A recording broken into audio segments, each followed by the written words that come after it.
Media network, আর আপনারা দেখছেন Bengal update 24, বাংলার সেরা খবর মানে আমরাই প্রো কাবাডি 2025 সিজন 3 অনুষ্ঠিত হলো গতকাল অর্থাৎ শনিবার 31শে মে। এই খেলাটি অর্গানাইজ করেছিল আমরাই ইউথ ফাউন্ডেশন এবং বিভিন্ন জেলার বিভিন্ন রাজ্যের প্লেয়াররা অংশগ্রহণ করেছিলেন।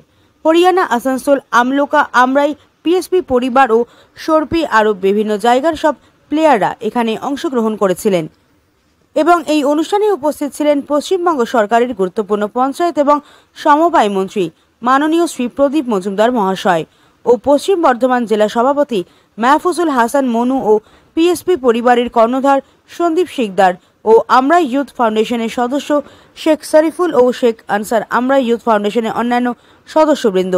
দুর্গাপুর থেকে আব্দুল মোতালিবের রিপোর্ট, দুর্গাপুর 24/7। হ্যাঁ, নিশ্চয়ই। আর এই এত সুন্দর এবার প্রথম দুর্গাপুর অ্যাস্ট্রো টার্ফে খেলা হচ্ছে, কি বলবো? খুব ভালো উদ্যোগ, কারণ দেখুন এটা প্রাচীন শুধু খেলা নয়, এই উপমহাদেশেই সীমিত ছিল এই খেলাটা, তাকে বিশ্বের দরবারে এখন পৌঁছে দিয়েছে এই ধরনের প্রয়াস। এখানে দুর্গাপুরে এমনি শুধু যে শিল্প, শিক্ষা, স্বাস্থ্য পরিষেবার জন্য ফেমাস হয়েছে তাই নয়। দুর্গাপুর তো আপনারা জানেন যে আমাদের সাংস্কৃতিক দিক থেকে মানুষের যে মনস্কতা তা লক্ষণীয়। তার সঙ্গে সঙ্গে খেলার ওপরেও এখানে অনেক বেশি প্রবণতা। প্রায় যেমন মাঠও প্রচুর আছে, সেরকম সব মাঠেই প্রায় কিছু না কিছু খেলা হয়ে থাকে। তার ভেতরে এই ধরনের প্রাচীন একটা খেলাকে বাঁচিয়ে শুধু রাখা নয়, তাকে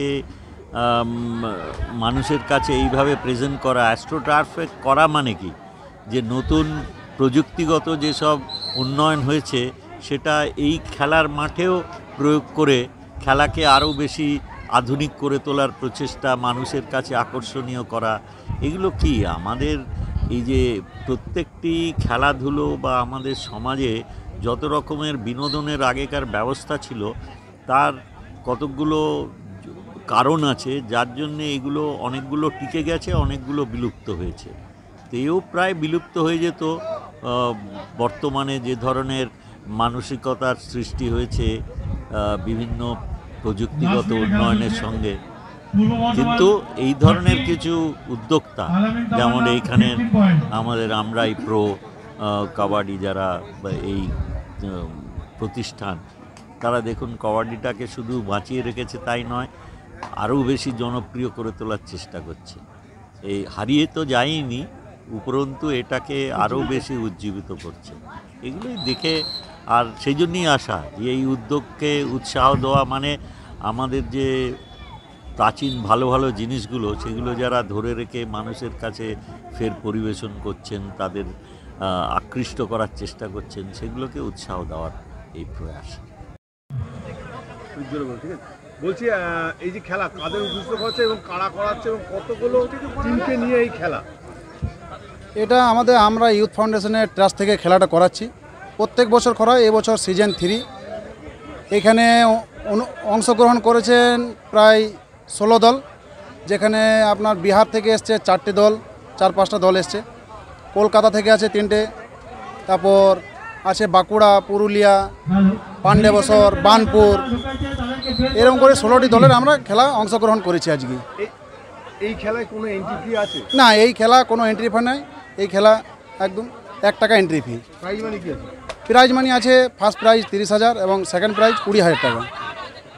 রাতে করানোর কারণটা কি? আগে এই কাবাডি খেলা এই এই গরমে খুব অসুবিধা, তাই আমরা এই রাত্রেই করাই এই খেলা। মানে প্লেয়ারদেরও সুবিধা।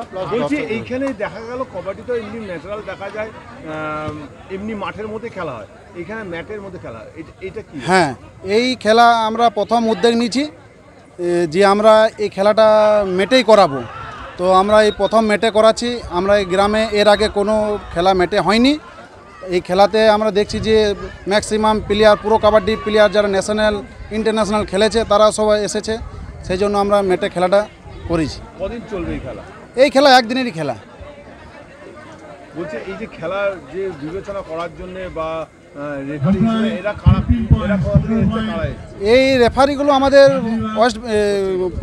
পশ্চিমবাংলারই পশ্চিম বর্ধমানের সাব ডিভিশনের রেফারি, ঠিক আছে, দুর্গাপুর সাব ডিভিশন, সেইরকম পশ্চিম বর্ধমান জেলার ওই দায়িত্ব আছে, তাদেরকেই দায়িত্ব দেওয়া হয়েছে। আপনার নাম? আমার নাম এস কে সারিফুল, আমরা ইউথ ফাউন্ডেশনের সেক্রেটারি।